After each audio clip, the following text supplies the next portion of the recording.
Tengan todos nuestros oyentes muy buenos días.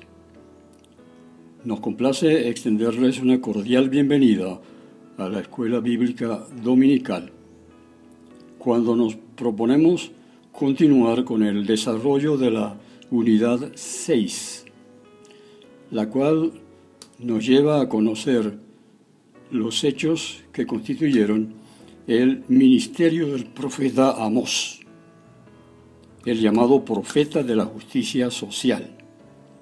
Para el día de hoy nos corresponde la lección o estudio número 19.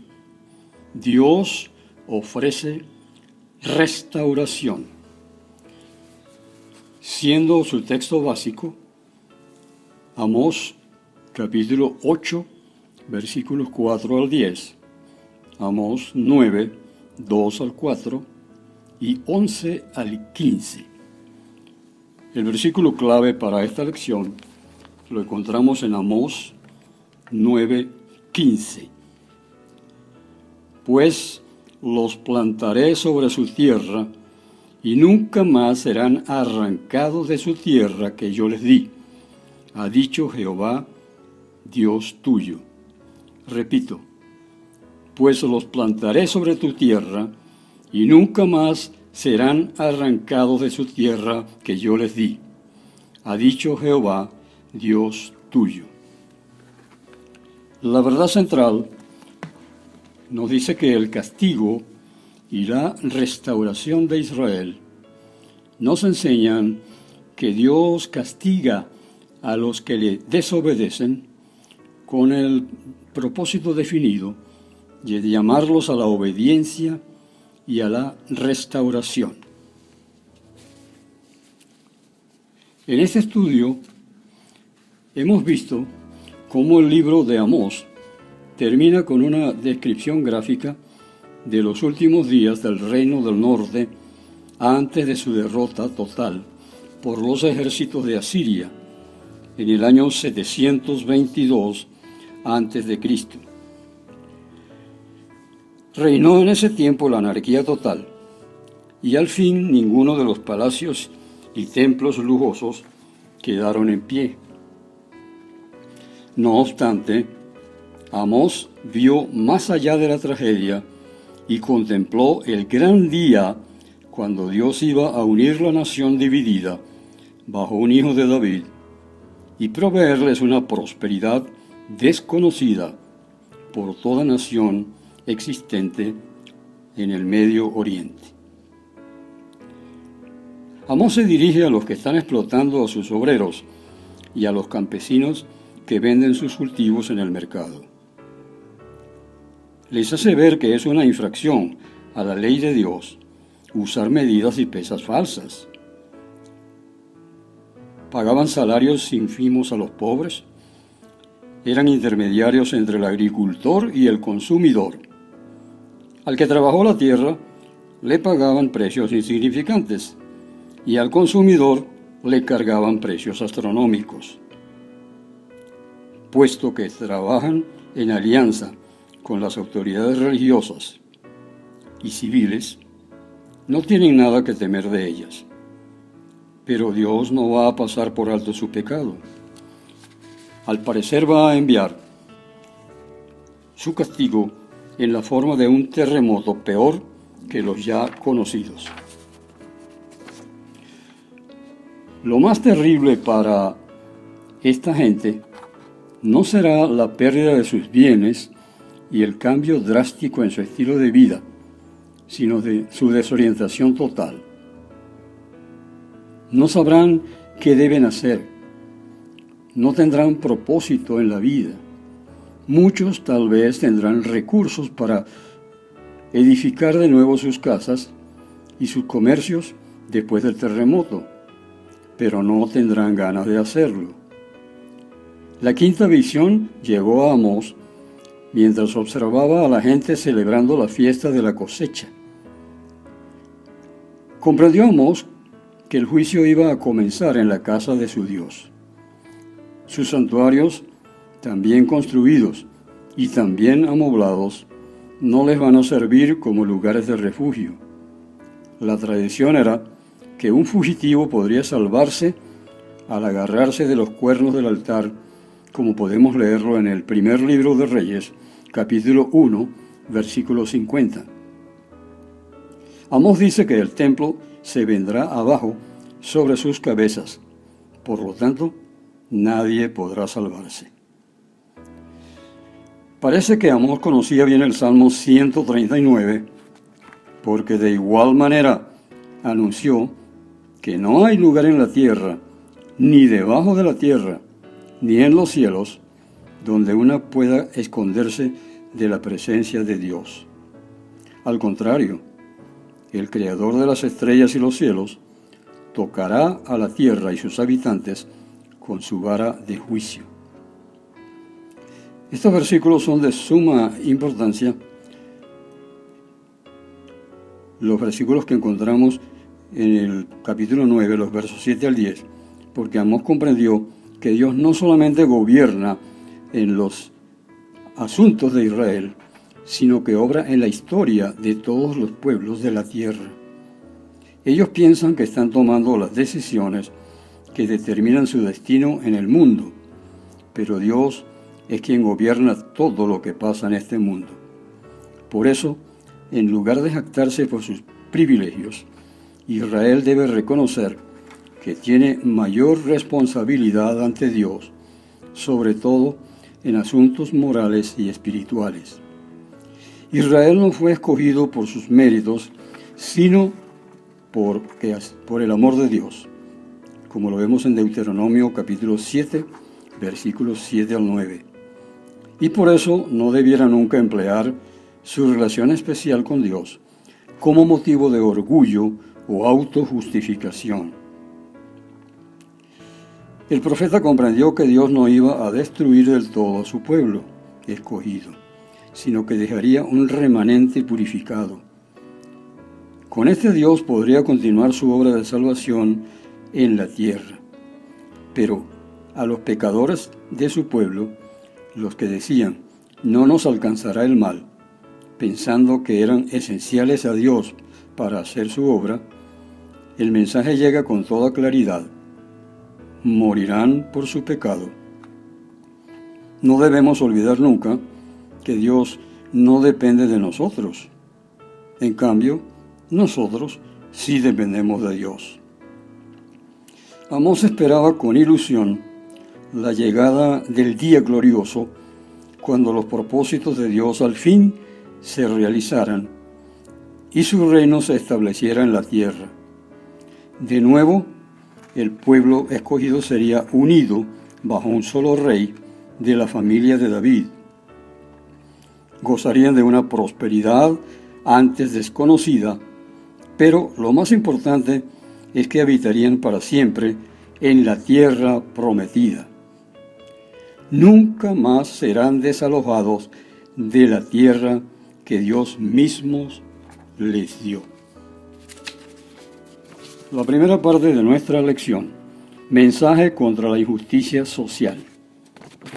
Vamos a Amós, capítulo 8, versos 4 al 6. De esto, los que explotáis a los menesterosos y arruináis a los pobres de la tierra, diciendo, ¿cuándo pasará el mes y venderemos el trigo? Y la semana, y abriremos los graneros del pan, y achicaremos la medida, y subiremos el precio, y falsearemos con engaño la balanza, para comprar los pobres por dinero, y los necesitados por un par de zapatos, y venderemos los desechos del trigo. Después de la cuarta visión, Amós predicó otro mensaje sobre el día del Señor. Es el sexto mensaje del libro y toca temas que el profeta ha mencionado antes en los capítulos 2, capítulo 4 y 5. Amós se dirige a los que explotan a los obreros y los campesinos y les advierte que Dios no está ciego a sus prácticas comerciales. Debido a la avaricia demostrada, estaban muy impacientes durante las fiestas religiosas porque no podían ganar dinero en esos días. Hacían sus negocios falsificando las pesas y medidas de una manera deliberada. Es interesante que de todos los códigos legales del antiguo Medio Oriente, solamente la ley religiosa de los hebreos prohibía el uso de medidas fraudulentas. Eso podemos comprobarlo leyendo Deuteronomio capítulo 25, versos 13 al 16 y Levítico 19, 35 al 37. Un pueblo santo y consagrado no debe practicar la injusticia en sus relaciones interpersonales. Pero el problema existía. Así lo vemos en Oseas 12, 7 y Miqueas 6, 9 al 11, cuando mencionan este mismo problema. Probablemente debido a la carestía de la ropa y los alimentos, muchos pobres se endeudaban con los comerciantes y al no poder pagar, tenían que entregar sus tierras y hasta venderse como esclavos. Lectura de referencia, Levítico 25, 39 y 40. Hasta pudiera haber sido un plan premeditado por los comerciantes para acabar con los campesinos y formar enormes latifundios para explotar en el comercio internacional. En verdad, la fruta de maldad estaba muy madura en Israel. Llegamos a la segunda parte de nuestra lección, mensaje de la inminencia del castigo. Amós 8, 7 al 10. Jehová juró por la gloria de Jacob, no me olvidaré jamás de todas sus obras. ¿No se estremecerá la tierra sobre esto? ¿No llorará todo habitante de ella?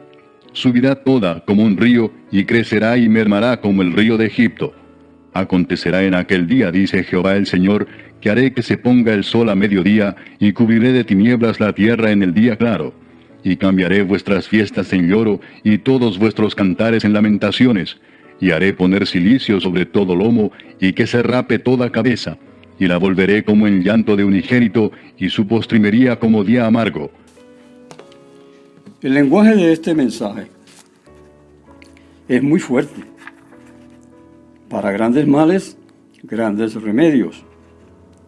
Para mostrar la gravedad de la situación, en el capítulo 4, verso 2, el Señor juró por su santidad. En el 6, 8, juró por su alma. Y en este texto jura por la gloria de Jacob, lo que es lo mismo que decir que es la gloria de Israel, o sea, su único motivo de orgullo. Se nos advierte contra un concepto inadecuado de Dios, que no es el abuelito que perdona todo y no se acuerda de lo malo que hacen sus nietos. Todos tendremos que comparecer ante Dios en el día del juicio. Así lo presenta el gran apóstol Pablo en el libro a los Romanos 14, 10 al 12. 7 verbos describen un desastre de proporciones cósmicas. Amós de nuevo anuncia que el instrumento de juicio será un terremoto. Ver capítulo 2, versos 13 al 16. Toda la sociedad será afectada por el pecado de los que por el amor al dinero, según 1 Timoteo 6:10, se han aprovechado de los pobres, las viudas y los huérfanos. Ahora es Dios mismo quien no puede hacer caso omiso de tales pecados, y por eso toda la tierra va a sufrir. Una vez más la tierra se viste de luto y se oye el son de la elegía. En los tiempos actuales muchos buscan una palabra de Dios por medio de la astrología, el espiritismo, los horóscopos, la parapsicología y nuevos movimientos religiosos, pero nunca quedan satisfechos. Van de grupo en grupo en una búsqueda frenética de una palabra definitiva para resolver sus problemas. Pero van por el camino equivocado. Dios ya ha tomado la iniciativa de buscarnos a nosotros. Dios estaba en Cristo ofreciendo la reconciliación y una vida nueva. Solamente tenemos que depositar nuestras vidas en sus manos y no tendremos que buscar más. La tercera parte de nuestra lección: vanos recursos para escapar de Dios. Amós 9, 2 al 4. Aunque cavasen hasta el Seol, de allá los tomará mi mano, y aunque subieren hasta el cielo, de allá los haré descender. Si se escondieren en la cumbre del Carmelo, allí los buscaré y los tomaré. Y aunque se escondieren de delante de mis ojos en lo profundo del mar, allí mandaré a la serpiente y los morderá. Y si fueren en cautiverio delante de sus enemigos, allí mandaré la espada y los matará. Y pondré sobre ellos mis ojos para mal y no para bien. En la quinta y última visión, el profeta ve que el juicio va a comenzar en la casa de Dios en Betel, y en lugar de ser un refugio y santuario para los que con tanta complacencia han traído sus ofrendas y cantado himnos, será el lugar que Dios va a tocar primero. El juicio es un terremoto y una matanza sin piedad. El autor del Salmo 139 también comprendió que no había lugar donde uno pudiera esconderse de la presencia de Dios, pero esa idea le llevó a confiar más en Dios. Tal vez Amós había leído el Salmo. Es bien evidente en su libro que pasó muchas horas de noche mirando las estrellas.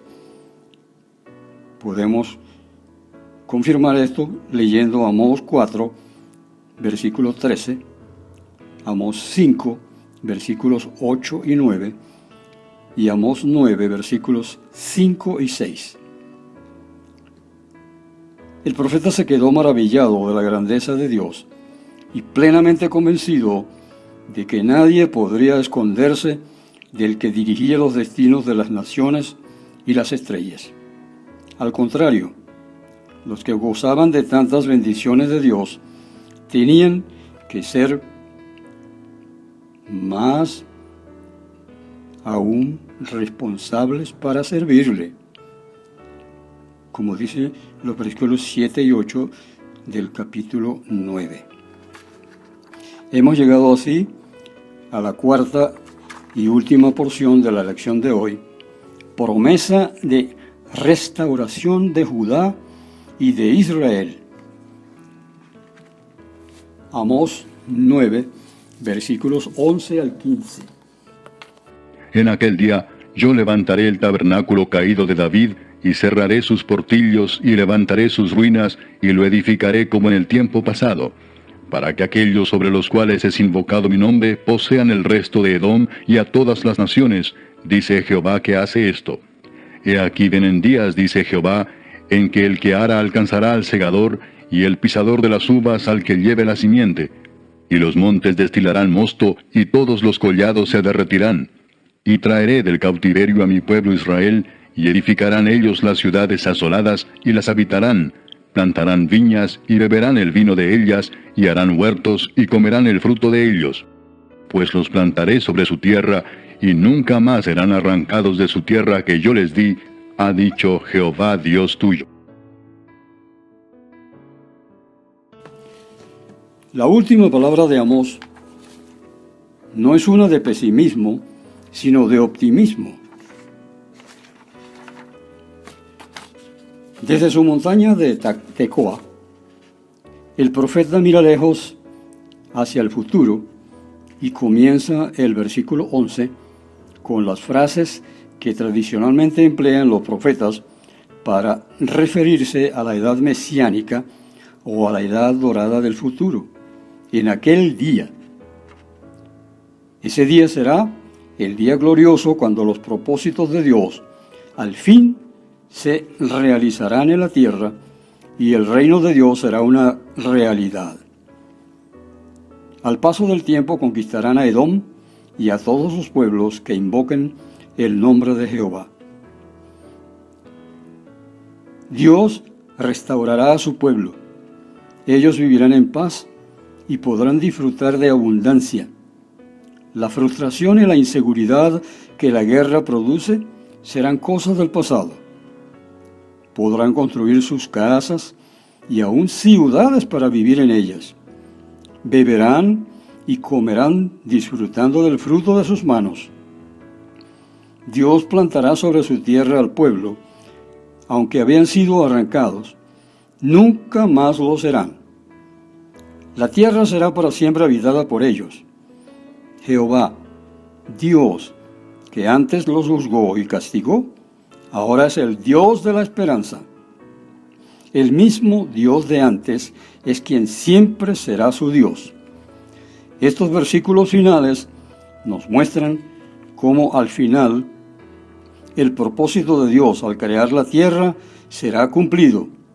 Este propósito incluye la completa restauración de las relaciones rotas entre el hombre y los demás hombres, pero especialmente con Dios. Al final de este estudio, podemos concluir de manera categórica que a lo largo de la historia universal, la actitud del ser humano en relación a la justicia social ha cambiado muy poco. Al contrario, vemos cómo se desprecian y se maltratan los derechos del prójimo. Al parecer, el hombre no ha internalizado el mandamiento del mismo Señor Jesucristo cuando dijo: ama a tu prójimo, pero ama a tu prójimo como a ti mismo. Y nadie, a menos que esté trastornado, se desprecia a sí mismo. Como aplicaciones de este estudio, podemos decir que los parámetros de Dios no son los del hombre. Lo que algunos comerciantes llaman astucia y buen negocio es más bien deshonestidad. El creyente no debe nunca manejar medidas tramposas o pesas falsas. Una segunda aplicación: el poder del hombre es muy poca cosa al lado del poder de Dios. Mucho antes de la invención de la bomba atómica o las corporaciones multinacionales, Dios ha empleado su poder para castigar a los pecadores. Y una última aplicación: un día el creyente va a ser ciudadano permanente del reino de Dios. No habrá más llanto ni más dolor.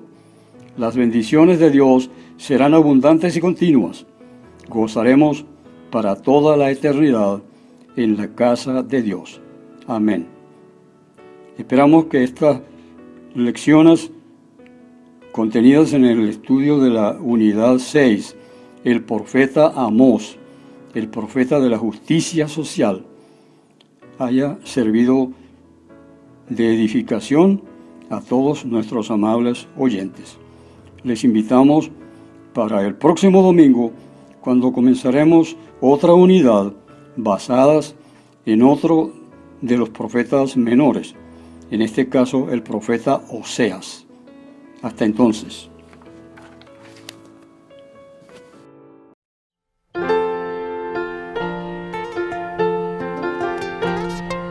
Bellas palabras de vida son las de Cristo Jesús. Ellas alientan mi alma, dan fortaleza y salud. Bellas palabras de vida resplandecen en mi ser. Bellas palabras que nunca en la vida había escuchado hasta hoy. Bellas palabras que nunca en la vida había escuchado hasta hoy. Oh, cantadmelas otra vez, bellas palabras de vida. Hay en ellas mi gozo y luz, bellas palabras de vida.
lo que soy, de quién vine y a quién voy, de quién vine y a quién voy. Bellas palabras que nunca en la vida había escuchado hasta hoy. Bellas palabras que nunca en la vida había escuchado hasta hoy.